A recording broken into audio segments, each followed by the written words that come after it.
Shalom Aleichem. Welcome to Breeslov web seminar Pashas Vayera. Vayera starts off when after Avram took the Milah, last week's Parsha, so he was sick. It takes a few days to heal from the Milah. And Avram was not used to it. Not used to being ill because he wanted guests. He always looked for guests. So Hashem sent three angels, three people. They looked like people, but they were three angels, to Avraham, that he should be able to bring them into the house and take care of them, which he did. There were three angels: Michael, the archangel Michael, Michael, Gabriel, and Raphael. Raphael was to heal Avram because he had the wound of the Milah. Michael was sent to tell Avram that they're going to have the child the following year called Yitzchak. And Gabriel was sent to overturn the city of Sodom, which happened later on in the Pasha. And Michael did his job. He told him, you're going to have Yitzchak. And Avram rejoiced, and so did Sarah. But Sarah kind of was disbelieving. Hashem was upset with her that she didn't show the true faith that Avram had. But whatever happened, they had the child. But that was later. It was to come. Before that, the angels were sent to overturn the city of Sodom. What was wrong with Sodom? They were cynics. It's not good to be a cynic. Sometimes we all are. Sometimes we're very cynical about what happens with us. But at the same time, they were cynics. Somebody would come to the town of Sodom and say they need lodgings. So they had a bed that they kept outside in the street, and if the person was too short for the bed, they would stretch him out. They were cynical about observing the mitzvah of hospitality. If he was too long for the bed, they would simply try and chop up his feet. And it caused a lot of anguish and difficulties to anyone who passed through their territory. Like somebody who couldn't take, you're not me, I don't want you here. You can't live with a different neighbor, someone who's different. That was the attitude of the Sodomites. There was no charity, and they were very harmful to people. But the thing that sealed their fate was that there was a girl who did some hospitable act, and when the townspeople found out about it, they took her and they smeared her with honey, and then they put her near the beehive so that the bees killed her. That was the final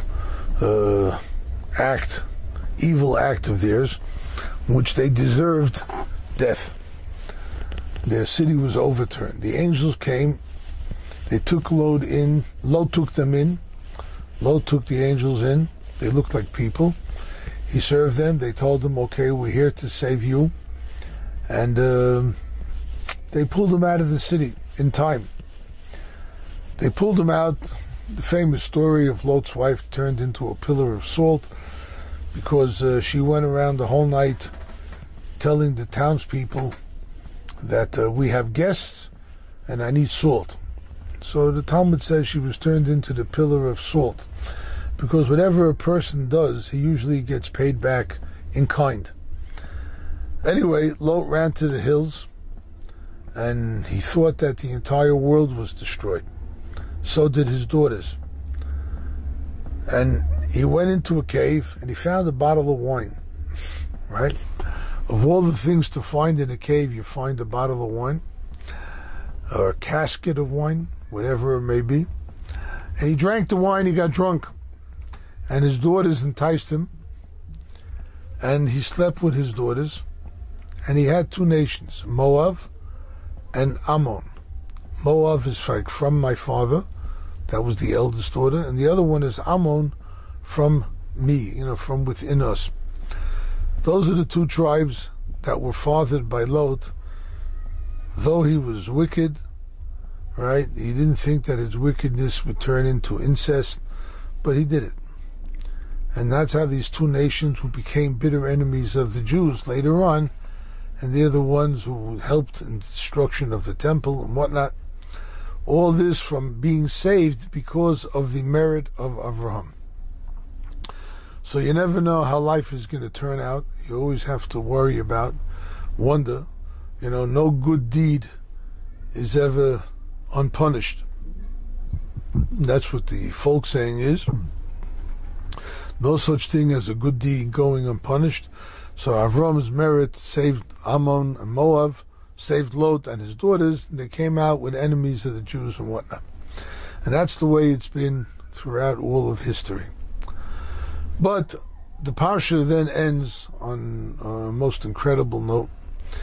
Yitzchak was born, the bearer of the Jewish nation, the father of Yaakov, who bore the Jewish nation. And Yitzchak is from the word tzachok, laughter and joy, because when he was born, many other barren women gave birth and whatnot. And that's the way it always is too. Whenever there's something good that happens, we have to know that it's going to be shared, right? We don't have to be selfish. We have to be careful to look at things with a good eye and let it happen. But now that Yishmael was around, he was 14 at the time, 14 years older than Yitzchak, and he was the big brother, right? We all know what big brother is. And he almost always torments his younger brother. It's just natural, right? Even if the kid is 14 years older, sometimes 3 years older, 6 years older, okay. He's 14 years older, he's still got to torment him. And Yishmael tormented Yitzchak. And he used to argue with him. I'm the firstborn, I have the birthright, everything doesn't belong to me, you're only secondary. And he used to torment him and torture him. And Sarah said, listen, if we're going to have the Jewish nation, you can't be with Yishmael. Yishmael is not going to take, and Avram sent him away, right? And here we see one of the most incredible twists of history. Yishmael was sick at the time. Hagar, his mother, carried him, a 14-year-old boy. She carried him out into the desert. And he was dying from heat, from temperature. And he was thirsty. He wanted a drink. It's in the desert. There's no water. And he cried out to Hashem. Yishmael cried out to Hashem. And as Rashi explains, it's a Gemara, it's a Medrash, that the angels said, God, do not accept his prayers. Do not accept them. Because in the future, when the temple is destroyed, he is going to torment and cause the Jewish nation to die of thirst. So how could you save him now? God said, at the moment, he's not as wicked that he deserves death. He doesn't deserve it. He's now okay. If he's okay now, we'll spare his life. God spared his life, and he did all the evil deeds that he did then, just as he is doing now with ISIS and all that kind of stuff. So you have the template of what life is all about. You could sometimes spare a life, like many people plead today on behalf of all the criminals, the murderers, the rapists, and whatnot, child rapists. Right? The people plead on their behalf, save their life. And if you ever give them a chance, they go out and they murder again, and they do it again. Still, Hashem says, take the person as he is as of this moment. So if the guy is clear-cut murderer, then murder him, finish it. What do you need to keep him around for? Especially at taxpayers' expense, right? But what are you doing? No. Hashem will listen. Hashem will spare a person. Maybe because he's not that bad now, even though we know that in the future, if he's given a chance, he's going to get worse and worse and worse, as we see it developing today. The parsha then goes into a meeting between Avraham and Avimelech. Avimelech went to the land of the Plishtim, and the Plishtim, he lived there for a long time. Avram dug wells, and he provided water, and the locals took them away from him. They took away his water wells that he dug, till finally he found a place, he found some peace, and he was able to dig. It was okay. Right? And then Avimelech made a truce with Avram. And they said, okay, I make the truce with you. You will not attack my children again. And later on, some 500-600 years later, even more maybe. No, it's close to 750 years later, when King David took over the city of Jerusalem. Jerusalem then was occupied by Philistines.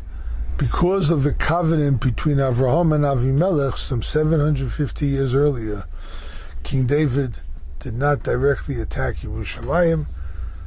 His chief of staff, Yoav, found a way to do it, but they stuck to the pact. And then, the end of the Parsha tells us about the Akedas Yitzchak, the binding of Isaac. And that in itself is the most amazing test, a test that was given to Avram Avinu. The test was such that the Medrash says, God pleaded with Avram, I'm going to give you a test now to sacrifice your son. Please keep it. Stand by the trial, so that people shouldn't say the others were nothing. And he failed this. The others weren't really tests either. So Avram Avinu went out knowing he's got to take his son and sacrifice him. Chapter 22, verse 3, Bayom HaShlishi, on the third day, Vayera Hamokim Merochik. Avram saw the place from afar. The Medrash says, what did he see? He saw Mount Moriah. He saw the mountain where the temple would be built, and that his descendants would be serving God on that mountain. So that's Merachok, from afar. He says, but how could that be? Right now, I'm close to it. Right now, I see it, and I'm taking Yitzchak to kill him, and there won't be any tribe. There won't be any future. There won't be any generations.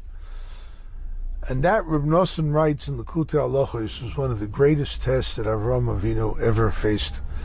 He says, he knows it's going to happen. The temple will be built, the Jews will be there, and the land will be in the hands of the Jews. And yet, at the moment, he sees only black and only difficulties and only problems. And that's the way we're supposed to live, says Reb Nosson. Understand, you have faith, Hashem will work it out, that it'll all be good, and at the end, Hashem will help, that we'll all see the good that was promised to Avram and Yitzchak, then at the binding of Isaac. Amen.